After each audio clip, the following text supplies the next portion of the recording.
బీహార్లో మిగతా రాష్ట్రాలు లేని విధంగా ఎన్నికలు అప్పుడు ఏం జరుగుద్ది, పాత ఓటర్ లిస్ట్ ఉంటుంది, కొత్తగా ఓటర్లను చేర్చుకుంటారు, కొన్ని తొలగిస్తారు, అప్పుడు ఓటర్ లిస్ట్ ని ప్రకటిస్తారు. ఇదే కదా మనకు జరుగుతున్న ప్రక్రియ. మొత్తం రద్దు చేయడం అనేది లేదు కదా చరిత్రలో ఇంతవరకు. పాత ఓటర్ లిస్ట్ ఉంటుంది, అందులో మార్పులు చేర్పులు జరుగుతాయి. ఆ మార్పులు చేర్పులు దేని ఆధారంగా జరుగుతాయి?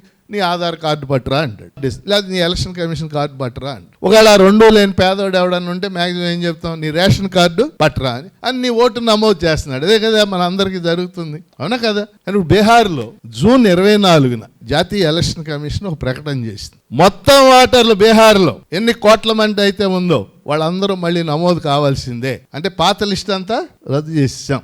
ఆ నమోదయ్యే వాళ్ళు ఓటర్లుగా పౌరులుగా నిరూపించుకోవాలంటే వాళ్ళకి జన్మకు సంబంధించినటువంటి పత్రాలు, వాళ్ళు నివాసం ఉంటున్నటువంటి పత్రాలు, ఇవన్నీ చెప్పాలి. అంత అవసరం ఏమొచ్చింది ఇప్పుడు నీకు బీహార్లో?